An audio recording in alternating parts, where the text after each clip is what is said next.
people are already jittery over that. And now if we now hear that they are to handle all, if they say they are to supervise, well, it will be good. But say to handle all, I perceive resistance. Resistance. And that's why we say policy communication, you need a lot of groundwork before you communicate the policy. Otherwise the time is when you have not even started. So whether they can do it or not, let us hear the plan of how the implementation plan. That's when we can know easy it's going to be. Yeah, so that's the time conclusion there on that particular one. And look at what our President Bola Tinubu has been doing. Plus, he's really not taking any shortcuts. He's done for financial excellence. Been on that in a very inauguration speech. So in 60 years on this one, just yesterday he rated the presidential committee on fiscal policy, the one that the chairman just made us clear. Then set a countdown timeout for a 30-day tax reform action. The president appears determined to shut the public spending and rebuilding of debt. By the way, but don't do this. I'm talking about his remark that no more borrowing, rather tax is. That's tax increase to be fair. Comparatively, when you look around some of the laws, we had some few years ago when a biggest berated Nigeria when they visited Nigeria some 2 years ago, berated Nigeria when they say the amount budgeted to health and education that the lowest in the world. So we all were carried away by that aspect, but we did not care about his remark that what Nigerians are paying as taxes so low. So you see, increase your taxes so that you can fund those areas well. So we celebrate the area of we celebrate the area of we are giving too little, we clap, but he said we are paying too little too. So now we are coming to it now to say we don't want to borrow, we now want to pay it ourselves. If that's coming at the same time when we are removing subsidy, we are paying. When we are now merging all the forest windows, we are paying more. When Naira is now moving to from 460 to now 800 and something, so almost double. So what I say that in as much as these areas, these are realistic, but it is so real to say that the source that we pay, the same man that is going to pay higher this, higher that, higher this, the question is, will paying too much at the same time? The takeoff is all removal of all forms of subsidies at the same time, because forest is subsidy that is being removed, fuel is subsidy that is being removed. If you pay more in education, is subsidy that you are removing. All the areas that are being subsidized, in as much as each single case is correct. But what I say, I'm putting all of them together at the same time with a cow that is giving the milk, not crumble. Good question there. Anyways, let's look at what the president said. He said our mission is to reshape the tax landscape, promoting sustainable development while aiming for an ambitious 18% tax to GDP ratio over the next 3 years. What do you think of that? Well, it means that your GDP tax alone will account for 18%. And that's be nice, but that means the people that are going to pay tax. A lot of people would have loved an economic reform that will first of all put more in your pocket and then take more. But you see, the same Nigerians that were shouting against borrowing, and then the new man on the block is saying, okay, I won't borrow, but you do I'm borrowing from your pocket. Now, the committee's journey is laid out in 3 stages now. Rapid fire reforms to roll out within 30 days, game-changing measures within 6 months, and a full-scale transformation within a calendar year. We're going to really keep a close eye on that one. So much was said there. Just before I wrap up the Market Watch segment of this show, here's a clear reminder that the ripple effects of global dynamics can hit closer to your home than you think. And that's the fact that the cost of water, the price of water is about to go up, or more likely go up. It's about to take an interesting leap due to the dollar rate. The chairman of the Water Producers Association have said that if the cost of dollar continues to increase, it will eventually affect the water you drink. So the next time you bottle, cherish it, because the cost is about to go up. And then I'm asking now, back in time, you could stop at a neighbor's and say, please give me a cup of water. How does that affect our lifestyle? You now ration how often you drink it or something, because currently a sachet of water is about 30 something naira. So where does that leave what we call the common man? Yeah, the common man. Everybody's fighting for the common man, but everybody's the common man. Say friend, but nobody's fighting for the common man. Is danger see in that aspect is that dollarization of almost everything we do. So any economy that wants to survive, we reduce the dependence or interaction of common goods or FMGs, fast moving goods. Trying to bring the more they add on foreign currency, the more your local currency is to bleed, and the more you are actually operating in a foreign economy. That is the idea. So if water, because they have pointed out that if everything that is related to the production of water is affected by foreign currency, it automatically means the currency varies. So the biggest thing the economy they try is so that locally could be insulated from foreign currency concepts. Now, when we look at all of this, I'd like to get your thoughts now. Just before we wrap up this segment, about 10 minutes, let's get your thoughts. You can actually call 0817-923-0002. Mr. Chukwu has tried to break it down for you today, and so let's get your thoughts. From tax part to the part to the bottom. Here, this is our thing. That's actually the question. So, 0817-923-0002. 0817-923-0003, and you can also drop your message on WhatsApp 0809-030-6416. That's the number. What's it for you? Should you do more borrowing as a country? Because for all through the last administration, so much borrowing happened, and this particular administration, it appears to be going a different direction. Do you agree with this, or we shouldn't do it at all? Can you hear me? Good afternoon. My name is from the warfare area. Okay. Good afternoon. You're welcome to Talking Figures. Let's talk figures. Do you agree to borrowing? Which of the conversations we just had got your interest? Good afternoon. I really do not understand his economic sense. I want to ask Ignatius question. Is it not possible for Nigeria government sell goods in Naira, like have a negotiation with most of their buyers, sell their goods, because they are the ones selling. Is it possible to localize most of these things they sell in Naira, at least to push them to make our Naira powerful? Secondly, is it also possible for the federal government to gather all only the state of gathering in subsidy, start building industry in local, in seven members in the local government? I think both for them before we begin to talk about taxing us. That part. But when you think that 30 days for the tax reform, let's see whether actually this is going to help Nigerians in any way. So good luck from Anthony calling. Hello, good afternoon.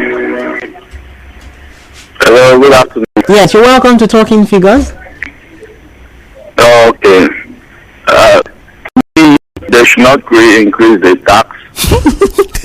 But the problem I'm having is, how are we going to continue like this? They are making it look as this country is too poor to cut itself, like the country doesn't have resources. That is typical fallacy. Yes, because recently what the president said that National House of Assembly and some money their account of the neighborhood when he discovered that he's on video, like he now withdraw that statement. Where is those money that are being transferred from one account to the other? Where are those money coming from? It's just deceiving us in this country. Well, if they want to keep on borrowing, instead of suffering now, they want to increase tax and they want to increase not like this country. We know enough for this country. Why are they looking? Why are they not cutting the governance? They are even talking about this money for that's the they are giving themselves. Okay, thank you. Ignatius, we are hoping and gives hope that this new committee, a 400 level economic student is actually a part of that committee. That's this tax reform. Nigeria Info. We'll be right back. If you say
talking figures. We've been having conversations that really interest and show you, because we're about to have going even higher with this conversation, because now is insider tips. If you have a business, you need to come close, because we're about to look at how businesses can navigate compliance challenges. What are the implications of CAC's striking off process for non-compliant companies is what the question we've been asking. Let me break it down. The Corporate Affairs Commission, that's the CAC, they have announced plans to strike off about 90,000 companies that have failed to file their annual returns in the last 10 years. Yes, the last 10 years. If you filed annual returns in the last 10 years, this part of show is about to, it's going to really help you. The Registrar General of Commission, Gabubaka, actually said that affected companies will receive notices of striking off before the commission's action. And that means if you ask, because you go to our website right now, .gov.ng, you will see that about 94,008 names of businesses have been put up, and those are affected these particular compliance measures, and they have 90 days, which are right that you want comply with. This filing of annual returns is part of the provisions of the CAMA 2020, and if they do not file their annual return within this 90 days, which has counted for about 8 days, your colleagues will not be yours. That's what I said. So no matter how much money, please, what is annual returns? They've never heard of it before, especially online vendors and SMEs. They've never heard of all of these things before, and that's why we're having this conversation today. How are you planning to navigate this particular one? This compliance is coming, and it's going to come hard by October. Has your business filed annual returns in the last 10 years, or are you at risk of being delisted from CAC? Do you know how to actually file your annual returns? Do you know what to do? Do you know where to go? Yes, you can join the conversation, and the phone lines will be open shortly. But first, I know that I have an oracle of business analysis in the studio with me. He's really done a good breakdown of the first segment of the show, and now we're talking CAC. He's going to be very helpful as well. Yes, I'm talking about Mr. Ignatius Chukwu. He's right here with me in the studio. He's the South Zonal Editor, BusinessDay newspaper. He's my guest for today. Thank you so much for coming in again. And I'm asking, CAC's plan to delist over 90,000 companies over non-compliance with this CAMA 2020. That's the Companies and Allied Matters Act. For business owners, there's no way I can stop job. We're not talking about CAMA, or we're not talking about KARMA. Yeah. Karma is karma. It always comes to haunt you if you didn't do something right in the past. So the name from A, but it's also KARMA. It's just so tricky. So that's what you must get clear. So what does that mean? The fact that people don't know that they are defaulting is important. It's tragic. Remember that the moment you register a business, you give it to an entity, to a business individual that can sue or be sued. And now we are talking about 100,000 above 95,000 for the first batch. They say it's first batch. Now you're talking about 1,000 unknown businesses, right? So it is time. In any country, you can't identify an entity. It's risky, and it's also a threat. So if government is saying we can't track 100,000 persons, so corporate persons, so are they dead? No. Are they alive? We should not. If 100,000 entities are playing, I don't know about it. It's the first set. What you're supposed to do so that government can track you. They say you registered that you are going to operate in social sector.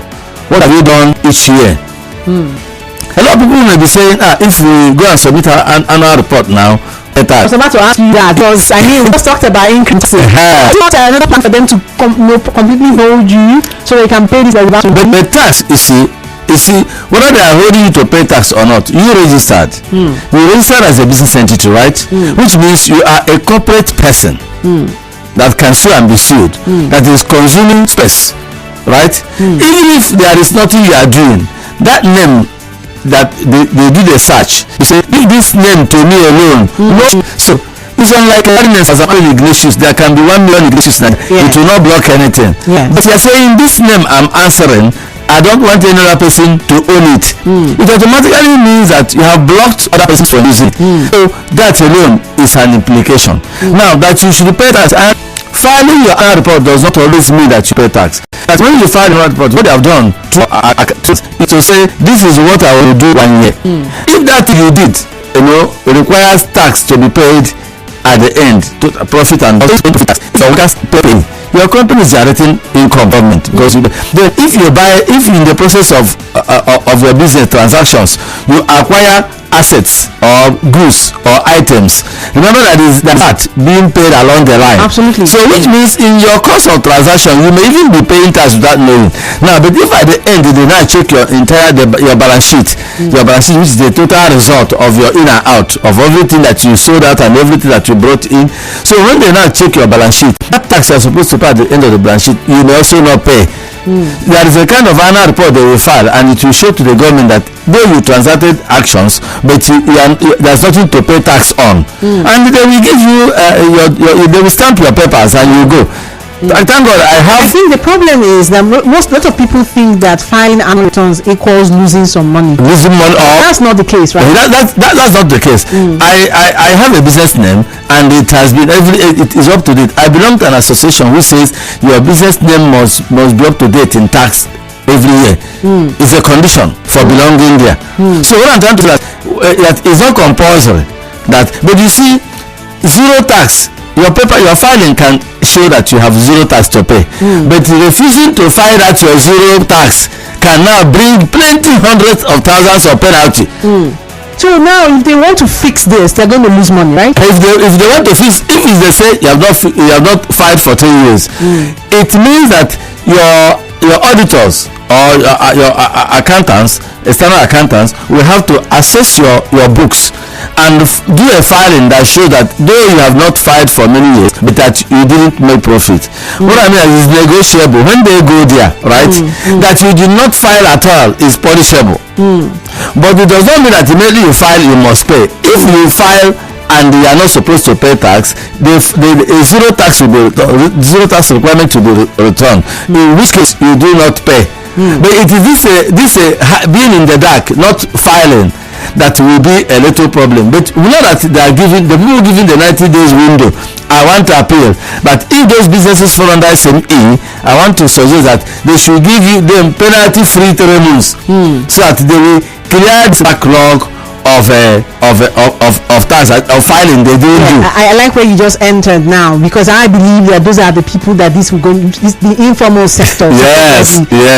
Those the online vendors who ran to CAC to register business names during the ease of doing business clinical yes. The former vice president. Yes, encourage a lot of people to file. And a lot of people, students and people who didn't even understand what the paperwork was about. They all got lawyers and they went to the CAC and they registered, and today they have a business name and they did not even know that it had implications. File a report back. Don't be an unknown gunman in the business world. Try and be exactly what it means. That's what it means. But there's another implication I want to get clear before calls start coming. And that implication is this: there are a lot of identification issues in registering business. A lot of people will register a business so that they will be doing insider trading. That's to say, my name is Ignatius Chukwu. I now work in BusinessDay. I now say, okay, BusinessDay is advertising for business to do something. I now use a name that is not my name, register. So I am the issuing authority. I will issue that business to my name, but not in Ignatius Chukwu. So once that transaction is over and that kind of business is not coming again, I forget to retire my business name, right? I forget to file annual reports. I forget to go and report back to government to say so the government is having one business names containing directors that are not true, that are not genuine. That one is one whole big area. That's a crime. A different big area. That's a crime, right? Yes. Insider trading is a crime. So now sometimes you use names and do your open account in banks, BVN and all of that. Exactly. So when you now do it, the owner is a shadow owner, while the official owner is not actually the owner. It's one big area. So these are most of the places that are abandoning these companies. So what government is saying is that if we now clean up the books, If you clean up the books, if you are there, we know you are there. If you are not there, we know you are not there. So those business names can be picked up by other entrepreneurs. A lot to unpack today. Yes, you can join the conversation. I am so glad Mr. Ignatius that is dealing with this and crunching these numbers for us. I could just not think of any other person that could have done this for us. Yes, you can join the conversation. We are on X, that's former Twitter. We are there, and I'll be reading messages from Twitter. If you can tweet, you can do that now. Otherwise, the WhatsApp number is 0809 030 6416. That's a WhatsApp number. You can drop by if you have questions for him. Actually, I brought him for you, so if you have questions, he's here to answer all your questions regarding clearing your name so that you will no longer be an unknown gunman. We are not minded as a country. This is part of the way also to get it right, and it's important that we are all out of it. Go on. And the day is this: very soon you need any knowledge. Exactly. Digitization is here with us. The time will come. It's like there was time in the UST where if you don't meet up this, it's not one human being that will stop you. You cannot, because you didn't meet a requirement and your cutoff point. You're dealing with this report could be also 3 or 4 years or whatever they will program it to be. You just simply click next time your things, your account will shut down, everything will shut down. So it is better they clean it up now. You go and clean up now. Before AI will now block you. It's no longer be Alhaji Tijani that will that will stop you. Now, for those companies that are diligently adhering to these regulations, I mean, like you said, you have one of such companies that you've never defaulted, you're always compliant. Are there benefits that you think they can position for? Yes. I will not lie too much. I will not say that because I'm a very nice person. That's why I lost a business. Okay. And a business was ripe. Payment was impossible. They say, bring your update your tax. I went updating tax. By the time I could finish updating tax, I had lost the business. Oh my goodness. So I now realize that when you file every year, anytime, even if it's your uncle that wants to give you business, you see that there are places where that business cannot go through except your tax papers are up to date and other things. So you are an up-to-date corporate entity. So we are taking things for granted. I am trying to say that the biggest loss we have in Nigeria is a lazy business attitude, right? We have 3.1 million names in the research companies in Nigeria. We are over 200 million people. So if we have about 3 million business people or businesses, not too high. We are supposed to have over 10 million businesses in Nigeria as a ratio to over 200 million persons. So if you have almost everybody, any business opportunity that comes your way, your uncle has just become a senator, and they say you now want to transact business, where you think that you want to use that approach to business. The best approach is that be standard and let business contribute on merit. But even when somebody wants to help you, your in-law wants to help you, you will just discover that you cannot help you because you are not your papers are not up to date. So I had to do mine. Yes. In case I get a business, payment will not be an issue.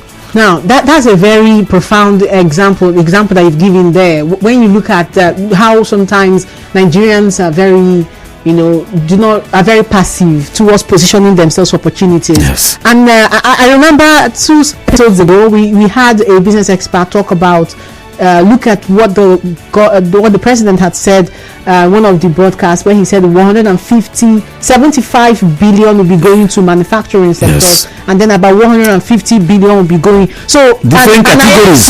I asked her, I remember asking her, so where can we find these monies if we want to trace them as business owners? And she said that microfinance banks, the National Microfinance Bank, and then, but sadly, a lot of businesses may lose out because they do not have their papers up to date.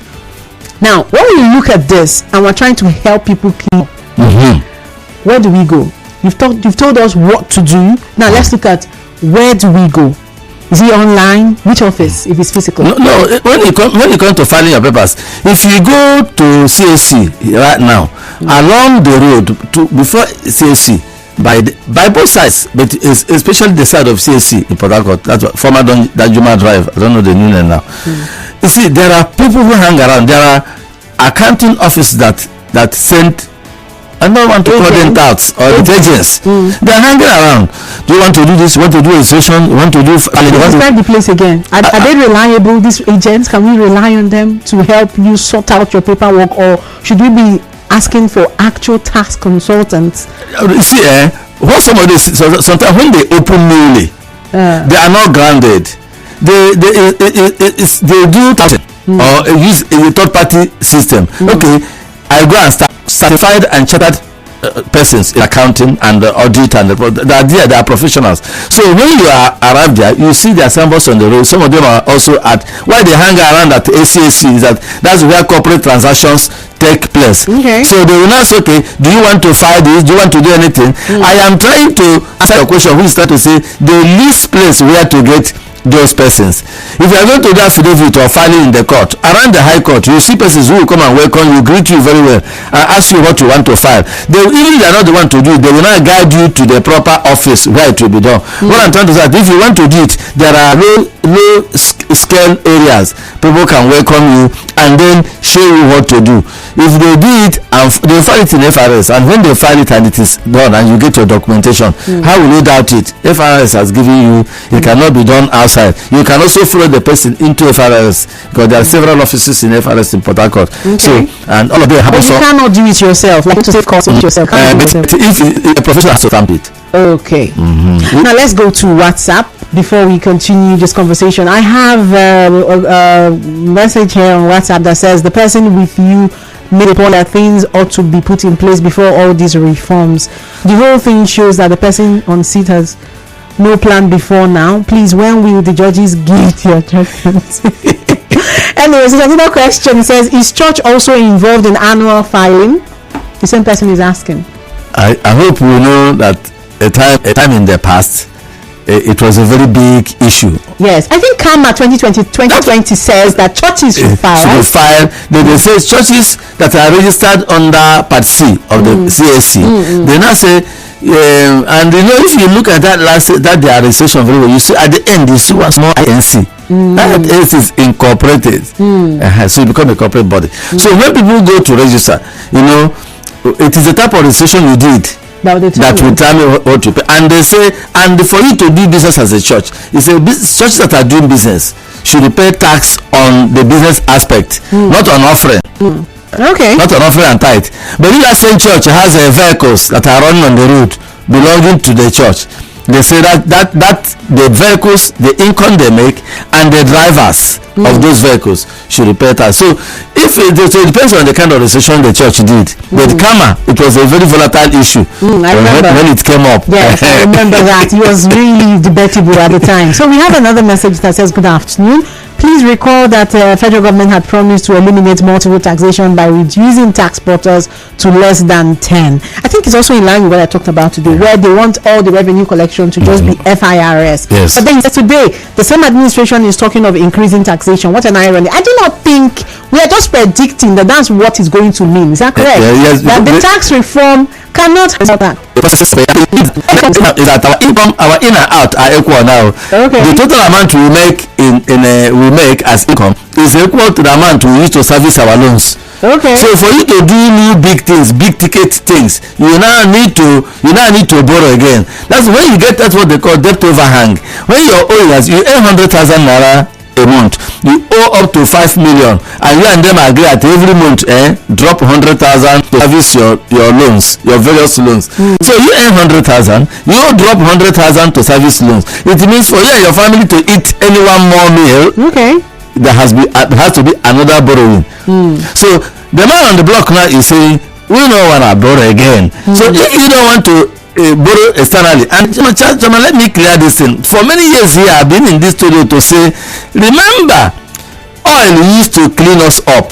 Oil has refused to pay again. Okay. So when oil was, if you had somebody helping your family, do you now relax and sleep that this uncle used to send us money? Is it not good that you have an uncle that is still alive and is working and sending you money? Is it not a window to capture get your own income. Source of income, yes. Because help does not last forever. Exactly. So we did not when oil was helping us, and even when the alarms, when the warnings began to go, when the signal was yellow card, did we listen? No. Until we have got the point when even I hope you know there's a new problem in Ukraine, Russia, whereby because of that Black Sea agreement where Russia has pulled out of allowing grains, yeah. Ukraine say, okay, if you want to allow grains to pass, which is in our favor, we won't allow your oil to pass through our international waters. So they just bombed the biggest ship in the world that carries oil. They just bombed them. PC with the drones. So that new heightened bombing in the Black Sea and that passage now means that Russian oil to the world maybe which means there may be a spike in oil. But me and you now, where it affects me and you, instead of Nigeria to gain, as we gain during the Gulf War, in the increase in price of oil, I hope you are aware that we are not gaining anything. Why? We don't even have capacity to ramp up our production to enable us to meet in OPEC. What you do that when there is demand for more oil, OPEC will increase your quota, and when there is a glut, OPEC will reduce your quota. Our own ramp up figure, that gap where we are supposed to ramp up, other countries that have capacity are borrowing our vacancy to produce on our behalf. So our major problem, I've attended several oil and gas districts in the past 3 months. What I hear is not what I say here. You will weep. Well, but to break it down, it means that we're going to eventually pay more, right? We're eventually paying more than we're paying now. What I'm saying is that the oil used to our governments in the past 10, 15, 20 years have been welfarist, a little bit even bending towards socialist. So we have been a little bit welfarist. When you allow a large regime of subsidies, so you are welfarist, right? The time tariff, you don't want to increase it. You're not paying the market price for light. You're not paying the market price for this. So even though citizens will be crying, they don't know that the government is subsidizing a lot of things. It is when they touch one subsidy, that is when you now realize there was government. Our government is recognized in danger, in negativity, not in positivity. So what I'm trying to say therefore is that now that if that oil is no longer supporting enough that will make government to give you subsidy, so the hard fact is before us, and that hard fact that we either pay more or we borrow from outside. And if the government says we won't borrow from outside, it automatically means that for the short run we are to pay. And that's the difficulty. We say we don't want to pay, and I have listened to all those who say we should not pay. None has said borrow. They dodge the question of borrow. They dodge it and say let us the dollar pay more. But the alternative is to borrow. Gulojata asked this question. We didn't have answer. We only asked this question. We didn't have answer. Whenever we have a recession, when we have economic crunch, they say, do we borrow or do we pay more, or do we cut down on expenditure? Do we sack workers? We will say don't sack workers, don't increase tax, don't remove subsidy, just reduce your own cost of governance. How much is cost of governance? Can reduce cost of governance service what we have. I support. Do you know why cost of governance is good? When Obama entered and there was that other recession, 2008 recession, the first thing that Obama he said any salary in White House above 100,000, no more increase for years. So there was a freeze in high salaries starting from the White House. Then again, in Nigeria, is it enough to? No. The gain is starting from labor is watching. Yeah. So for you cannot say you want to cut down or freeze worker salaries and you are not doing anything about cost of governance. You cannot be increasing cost of governance and you are not increasing tax. The message is not like Info. We'll be back. Boniface, my guy. What do you do your face? My friend, when you come back from Lagos,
now, and we've been talking CAC's compliance measures, how it's affecting you, what exactly you can do, most importantly, where you can file your annual returns, and what you can do to get your business on the right path and on the good side of the law. Okay, so I've had with me the business analyst, as the South Zone editor of business newspaper, Mr. Ignatius Chukwu. He said a lot today, and if you missed it, I am sorry. So I'm just going to ask him one final question before we wrap up, which is, with what you've explained today, please, is there any good news inside? About bottoming up. Bottoming up, as if you are falling, at what point will you fall to the ground and then rise? So bottoming up is possible. Okay. Yeah, so it's possible to bottom up. It's possible to get to a point where these things will now begin to fetch. What major thing it has brought that it is attracting attention globally, and when the global investors think that your policies are right, and that the market is to drive your market is to drive the economy, not the economy to drive the market. When they notice it, they start approving monies to your economy, and when those monies begin to come, things that were too high begin to come low. But the problem is how many Nigerians will survive, will be alive when this will happen. When it will happen. Oh my goodness, that's a very important question. And just before we go, I have a message here on WhatsApp. Soke Fubara from Port Harcourt, he says revenue collection from taxes low. He says, who is to blame? How has the many years of taxation affected the Nigerian community? Government should reform their policies on enhancing physical infrastructure. Why are essential infrastructure a luxury? Taxes should be seen to work. There are other messages, but time is up and it's time to go. Thank you so much for being a part of Talking Figures today. My name is Choma Izinwa4, and up next is the news, Rivers Today. Afterwards, Hard Facts, and of course, stay tuned and do have a lovely time with Kalada afterwards. Thank you.